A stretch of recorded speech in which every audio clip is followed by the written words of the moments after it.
Halo Movie Rangers, apa kabar kalian semua? Semoga kita semua selalu diberi kekuatan dalam menghadapi ujian hidup. Hari ini Banjeder akan menceritakan film berbahasa Malayalam yang berjudul Monster. Film ini diperankan bintang Mollywood, The Complete Actor Mohanlal. Oke, langsung aja, put your headset on and listen to me.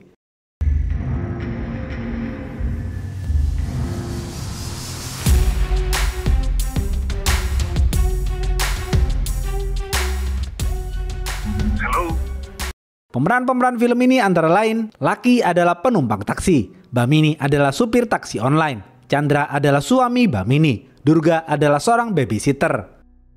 Bamini adalah seorang wanita yatim piatu yang dibesarkan di panti asuhan. Sekarang Bamini sudah dewasa dan menikahi seorang duda anak satu bernama Chandra. Anak gadis Chandra bernama Kunjata. Pasca meninggalnya istri pertamanya, Chandra menikahi Bamini. Mereka bertiga hidup bahagia di apartemen. Beberapa bulan lalu, Chandra mengalami kecelakaan hingga melukai kakinya. Tragedi itu membuat Chandra tidak bisa bekerja. Sejak itu, Bamini menjadi tulang punggung keluarga. Bamini bekerja sebagai supir taksi online khusus wanita. Bamini sangat mencintai Chandra dan Kunjata. Di apartemen, Bamini dan Chandra menyewa seorang babysitter bernama Durga untuk menjaga Kunjata. Pagi hari, setelah membuatkan sarapan untuk Chandra dan Kunjata, Bamini berangkat kerja. Setibanya di kantor, Bamini berganti pakaian dinas. Atasan Bamini secara mendadak memerintahkan Bamini untuk menjemput seorang customer bernama Lucky Singh di bandara. Lucky Singh adalah pemilik 50% saham di perusahaan taksi online itu. Lucky Singh sudah membooking taksi Bamini selama 1 hari penuh. Bamini mengambil mobil dan langsung berangkat ke bandara. Bamini melaju dengan kencang. Di tengah perjalanan, Bamini ditilang seorang polwan bernama Somya. Karena kecepatan mobil Bamini melebihi batas maksimum, Bamini yang takut terlambat menjemput Lucky Singh terpaksa kabur dari polisi. Somya jengkel dan mencatat plat nomor Bamini. Tak lama kemudian, Bamini tiba di bandara. Bamini turun dari mobil dan mencari Lucky Singh namun tidak ketemu. Ternyata Lucky Singh atau yang biasa dipanggil Lucky sudah masuk di dalam mobil Bamini. Lucky terpukau dengan kecantikan Bamini. Mereka berdua lalu masuk ke dalam mobil. Lucky dan Bamini berkenalan satu sama lain. Lucky mengatakan ia berasal dari provinsi Punjab. Lucky merupakan pengusaha restoran. Lucky datang ke sini untuk menjual apartemennya yang sudah lama tidak ditempati. Lucky akan bertemu dengan pembeli apartemennya nanti sore. Ternyata apartemen Bamini dan Lucky berada di satu gedung. Mereka berdua terus mengobrol. Lucky terus-menerus menggoda Bamini. Bamini melihat handphone Lucky yang bermerek iPhone. Lucky meminta Bamini untuk diantar ke pengadilan sejenak guna bertemu dengan seorang pengacara bernama Safan. Tak lama kemudian Bamini dan Lucky tiba di pengadilan. Mereka berdua turun dari mobil dan menemui Safan. Lucky menyelesaikan urusannya sejenak dengan Safan, sementara Bamini menunggu di parkiran. Bamini mencoba menelpon temannya untuk menggantikan dirinya mengantar Lucky karena Bamini harus segera pulang ke apartemen untuk merayakan ultah pernikahannya yang pertama. Teman Bamini bersedia. Teman Bamini langsung meluncur ke pengadilan. Tak lama kemudian, Lucky kembali ke mobil dan mengobrol dengan Bamini. Bamini mengatakan kepada Lucky akan diantar oleh temannya Bamini karena Bamini harus segera pulang ke apartemen untuk merayakan ultah pernikahannya. Lucky menolak hal itu. Lucky mengatakan ia ingin Bamini lah yang mengantar dirinya selama seharian penuh. Bamini sedih dan menangis. Lucky lalu mengajukan win-win solution. Lucky meminta tolong kepada Bamini untuk mengantarkannya ke apartemen. Selagi Lucky menunggu pembeli apartemennya, Lucky meminta izin untuk menghadiri acara ulang tahun pernikahan Bamini dan Chandra. Sebenarnya Bamini tidak suka jika ada tamu asing dalam acara spesial itu. Namun Bamini tidak punya pilihan. Bamini terpaksa mengizinkan Lucky ikut dalam acara ulang tahun pernikahannya. Bamini merasa Lucky benar-benar tidak tahu malu. Mereka berdua lalu kembali ke apartemen. Ketika teman Bamini tiba di pengadilan, Bamini menyuruh temannya untuk kembali ke kantor. Di tengah perjalanan, mereka berdua berhenti di toko kue. Lucky turun dari mobil dan membelikan kue ulang tahun pernikahan untuk Bamini dan Chandra. Setelah itu, mereka berdua melanjutkan perjalanan. Tak lama kemudian, mereka tiba di apartemen. Ketika melewati pos satpam, handphone Lucky terjatuh dan Lucky mengambilnya sembari menunduk. Setelah memarkirkan mobilnya, Bamini dan Lucky turun dari mobil dan pergi ke apartemen mereka masing-masing.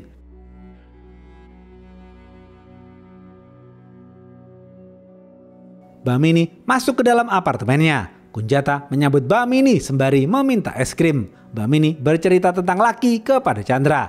Bhamini kesal kepada Lucky yang tidak tahu diri dan merepotkan dirinya. Sebenarnya Bhamini sangat keberatan kepada Lucky yang memaksa hadir di acara ulang tahun pernikahannya. Chandra menyuruh Bhamini untuk bersabar. Chandra tidak keberatan dengan kedatangan Lucky. Durga mengatakan Bhamini dan Chandra harus berhati-hati kepada Lucky karena Lucky adalah orang asing. Tak lama kemudian Lucky datang ke apartemen Bhamini. Lucky berkenalan dengan Chandra dan Durga.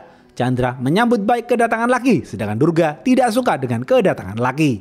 Terlihat kue ulang tahun yang dibeli Bhamini sudah ditata dengan cantik di meja tengah. Lucky kagum dengan kue yang dibeli Bhamini. Lucky memesan es krim untuk Kunjata. Lucky kemudian menawarkan diri untuk memasak. Lucky akan membuatkan makanan yang spesial untuk Bhamini dan Chandra. Lucky dibantu Durga memasak di dapur.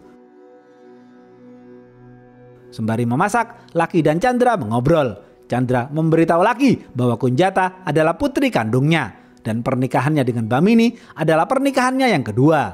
Beberapa bulan lalu, ia mengalami kecelakaan. Setelah tragedi itu, Chandra mendaftarkan asuransi untuk dirinya, Kunjata, dan juga Bhamini. Beberapa menit kemudian, orderan es krim Lucky datang. Lucky membukakan pintu dan menerima es krim itu dari sang kurir. Kunjata berlari dan ingin merebut es krim itu dari tangan Lucky. Mereka berdua saling mengejar sembari bercanda. Tidak sengaja, Lucky terpeleset dan menghancurkan kue ulang tahun yang dibeli Bhamini. Seketika itu, suasana menjadi canggung. Bhamini sangat jengkel kepada Lucky. Lucky meminta maaf kepada Bhamini dan Chandra. Lucky lalu kembali memasak. Setelah makanannya jadi, mereka semua makan bersama. Chandra mengatakan masakan Lucky sangat enak. Setelah makan, mereka semua makan es krim bersama. Kunjata sangat menyukai es krim itu. Mereka semua lalu memotong kue ulang tahun yang dibeli Lucky. Setelah acara selesai, Durga pamit pulang. Sebelum pulang, Durga mengatakan kepada Bhamini agar berhati-hati kepada Lucky karena Lucky adalah orang asing. Bhamini setuju dengan Durga karena Bhamini juga tidak menyukai Lucky. Bhamini berharap Lucky segera pergi dari apartemennya. Tak lama kemudian, Lucky keluar sejenak untuk bertemu dengan pembeli apartemennya. Bhamini sedikit lega karena Lucky keluar dari apartemennya.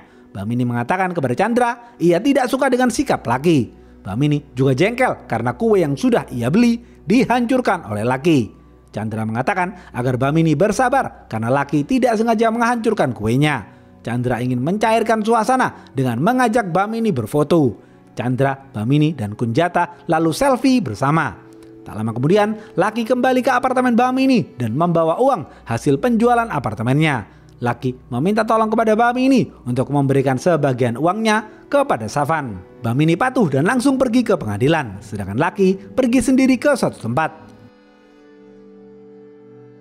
Setibanya di pengadilan, Bhamini memberikan uang itu kepada Savan. Savan mengatakan sebaiknya Bhamini berhati-hati kepada Lucky. Bagi sebagian orang, Lucky adalah orang yang humoris, namun bagi Savan, Lucky adalah seorang monster.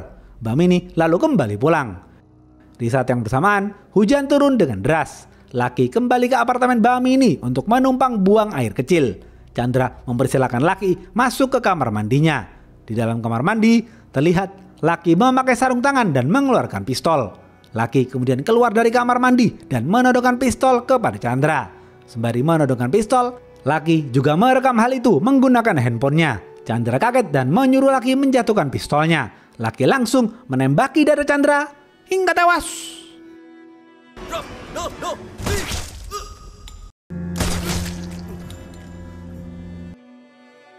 Dengan cepat, Lucky membersihkan TKP dan memasukkan mayat Chandra ke dalam tas besar. Lucky lalu turun ke parkiran dan menunggu Bhamini. Tak lama kemudian, Bhamini datang dan mempersilahkan Lucky masuk ke dalam mobil taksinya. Lucky meminta tolong kepada Bhamini untuk meletakkan kunci cadangan apartemennya di pot depan pintu apartemennya. Bhamini patuh dan naik ke apartemen Lucky. Lucky dengan cepat memasukkan tas berisi mayat Chandra ke dalam bagasi mobil Bhamini.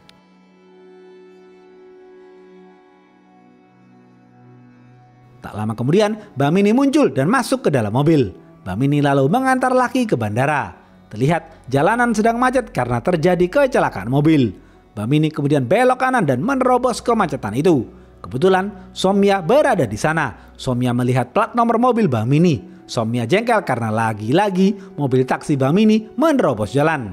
Beberapa menit kemudian mereka tiba di bandara. Laki mengucapkan terima kasih banyak kepada Bamini. Laki juga meminta maaf kepada Bamini karena sudah merepotkan Bamini. Bamini mengatakan hal itu tidak masalah. Laki memberikan uang tips yang banyak kepada Bamini. Laki lalu naik pesawat dan kembali ke Provinsi Punjab. Bamini kembali ke kantor dan memarkirkan mobil taksinya.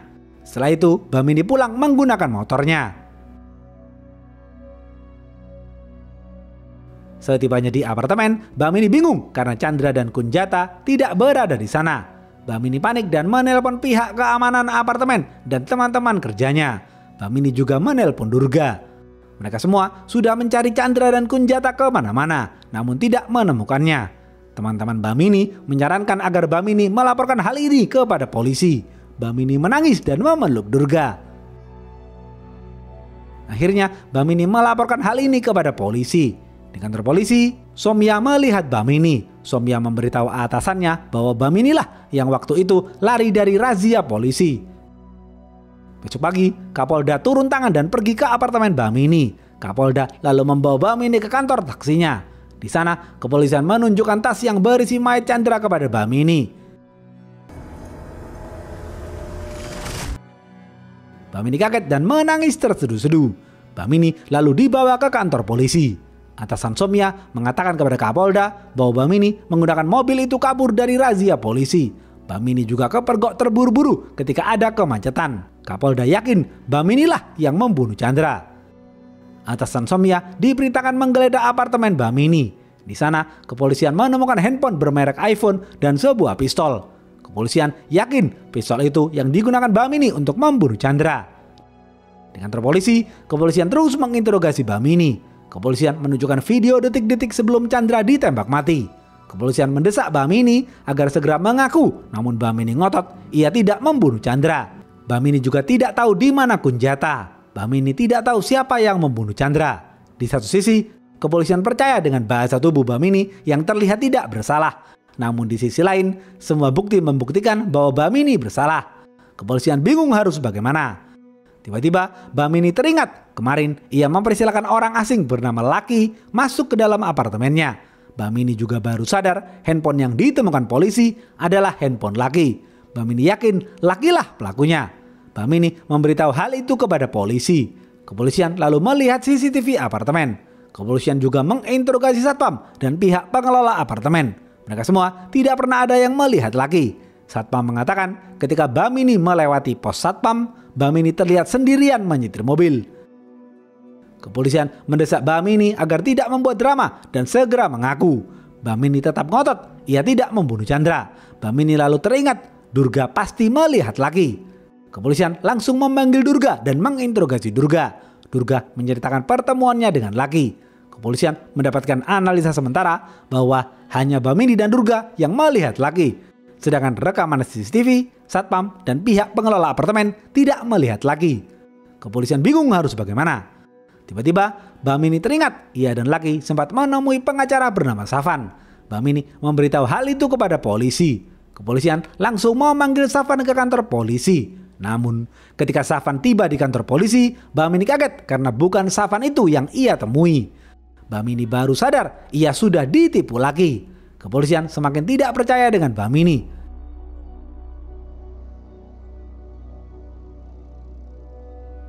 Kapolda memerintahkan anak buahnya untuk memindahkan Bamini ke penjara. 2 mobil polisi menjaga ketat bus yang membawa Bamini. Di tengah perjalanan, tiba-tiba 2 mobil polisi itu ditembak oleh orang-orang tak dikenal. Mereka berhasil membunuh beberapa polisi dan menculik Bamini. 1 mobil intel dari kepolisian terus membuntuti orang-orang tak dikenal itu.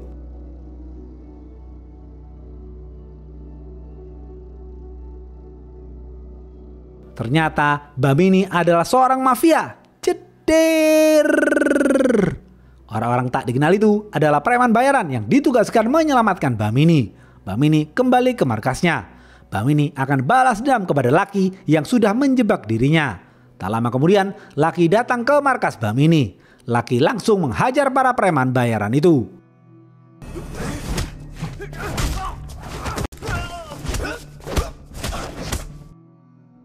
Beberapa menit kemudian, para preman bayaran kloter kedua datang dan menyelamatkan Bamini. Mereka terus menembaki Lucky.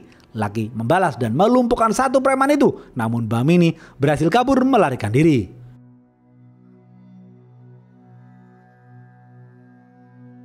Besok pagi, Kapolri memanggil Kapolda untuk memberitahu sesuatu. Kapolda meminta maaf kepada Kapolri karena Bamini berhasil kabur melarikan diri. Kapolri menjawab itu tidak apa-apa. Kasus itu akan dituntaskan oleh seorang polisi cerdas dan tangguh bernama Chief Dev. Di kepolisian, Chief Dev disebut sebagai monster. Ternyata Lucky adalah seorang polisi bernama Chief Dev yang sedang menyamar untuk menangkap Bamini. Bamini adalah buronan kelas kakap yang sudah menjadi target utama kepolisian selama 3 tahun terakhir. Kapolda baru tahu mengenai hal itu. Tak lama kemudian, Chief Dev bersama anak buah terbaiknya mendatangi Kapolri. Chief Dev lalu melaporkan update kasus Bamini kepada Kapolri. Chief Dev mengatakan Bamini adalah buronan kelas kakap yang sudah membunuh 3 lelaki di 3 provinsi yang berbeda. Ketiga lelaki itu adalah mantan suaminya sendiri. Bamini memberikan racun khusus kepada korban melalui kue ulang tahun pernikahan. Racun khusus itu terbuat dari campuran obat terlarang dan membuat korban divonis meninggal dunia karena serangan jantung. Racun itu tidak terdeteksi dalam otopsi. Karena itu, Bamini tidak pernah dicurigai dan ditangkap. Motif Bamini adalah ingin mengambil uang asuransi ketiga mantan suaminya. Setelah Bamini menikah dengan Chandra, Chief Dev tahu Chandra adalah korban selanjutnya. Maka dari itu, Chief Dev langsung menemui Chandra dan menjelaskan semuanya. Awalnya, Chandra tidak percaya, namun akhirnya Chandra mau diajak bekerja sama. Chief Dev dan Chandra mulai menyusun rencana untuk menangkap Bamini. Chief Dev menyuruh Chandra untuk berpura-pura kecelakaan dan mendaftarkan dirinya ke asuransi. Chief Dev juga berpura-pura menjadi pemilik saham 50% di perusahaan taksi online tempat Bamini bekerja. Chief Dev juga menyuruh anak buahnya untuk berpura-pura menjadi pengacara bernama Savan. Chief Dev juga sengaja menghancurkan kue ulang tahun yang sudah dibeli Bamini karena di kue itu sudah diberi racun khusus oleh Bamini. Chief Dev dan Chandra juga membuat drama penembakan Chandra. Anak buah Chief Dev meletakkan cairan darah di dada Chandra sehingga ketika Chief Dev menembak, darah itu muncrat kemana-mana seakan-akan Chandra ditembak mati beneran. Setelah itu, Chandra masuk ke dalam tas dan diletakkan di bagasi mobil taksi Bamini. Ketika Bamini memarkirkan mobilnya di kantor, Chandra keluar dari tas dan didandani oleh anak buah Chief Dev menjadi pucat seperti mayat. Dalam kasus ini, Chief Dev yakin Bamini mempunyai kekasih yang selama ini membantunya melakukan semua pembunuhan itu. Chief Dev masih penasaran siapa partner Bamini yang selama ini membantunya. Setelah menjelaskan update kasus Bamini kepada Kapolri, Chief Dev melanjutkan pengejarannya kepada Bamini.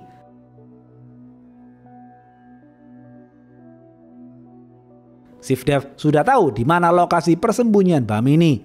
Chief Dev yakin Bamini dan kekasihnya berada di sana. Chief Dev langsung pergi ke sana. Di sana, Chief Dev melihat Bamini sedang memegang 2 paspor. Bamini dan kekasihnya berencana kabur melarikan diri ke luar negeri. Chief Dev mengatakan kepada Bamini bahwa Chief Dev sudah tahu Bamini dan kekasihnya telah membunuh 3 korban lelaki di 3 provinsi yang berbeda. Dari pembunuhan itu, mereka berdua berhasil meraup uang 24 miliar rupiah dari asuransi korban. Chief Dev mendesak Bamini untuk memberitahu siapa sosok kekasihnya yang selama ini membantu Bamini. Bamini menoleh ke belakang dan memanggil kekasihnya. Ternyata kekasih Bamini yang selama ini membantu Bamini adalah Durga. Ceder.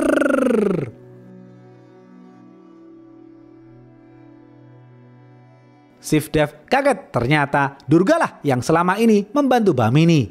Durga membuka sebagian bajunya sembari menunjukkan ototnya dan duduk di tangga. Bamini lalu menghampiri Durga dan memeluknya dengan erat. Bamini dan Durga berdiri menghadap Chief Dev. Mereka berdua mengatakan dahulu mereka berdua hidup di panti asuhan dan saling jatuh cinta. Namun mereka berdua diusir oleh panti asuhan karena mereka berdua telah melakukan dosa besar, yakni penyuka sesama jenis atau komunitas LGBT. Mereka berdua lalu pindah ke Provinsi Haryana karena di Provinsi Haryana pengadilan mengizinkan pernikahan sesama jenis. Bamini dan Durga kemudian menikah dan tinggal di Provinsi Haryana. Namun penduduk setempat tidak mengizinkan mereka tinggal di sana karena penduduk setempat takut terkena azab dari Tuhan. Penduduk setempat lalu mengusir Bamini dan Durga. Mereka berdua kemudian balas dendam untuk menunjukkan cinta mereka kepada dunia. Mereka berdua mulai menyusun rencana. Bhamini menyamar sebagai seorang wanita polos dan lemah lembut, sedangkan Durga menyamar sebagai babysitter. Bhamini menikahi 3 lelaki di provinsi yang berbeda. Bhamini memberikan racun kepada ketiga suaminya itu di kue ultah pernikahannya. Bahkan Bhamini juga menikahi pria muslim dan meracuninya ketika memberikan kue ulang tahun pernikahan. We are criminals.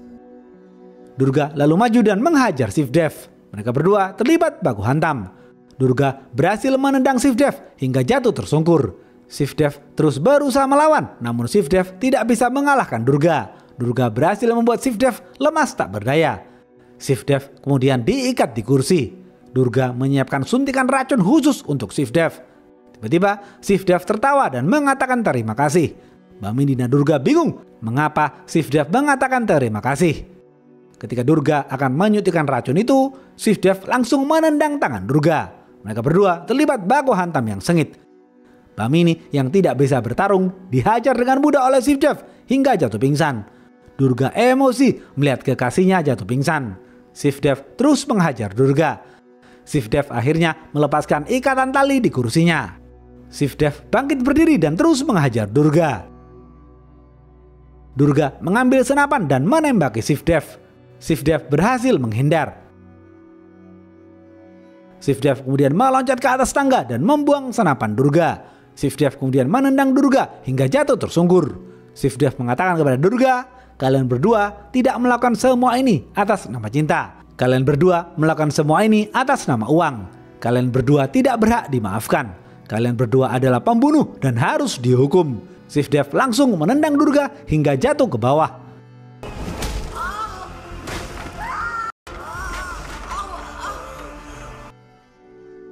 Shivdev lalu menurun di tangga dengan gagahnya. Tak lama kemudian, kepolisian datang dan menangkap Bhamini dan Durga. Shivdev menemui Kapolri dan mengatakan kasus ini telah selesai.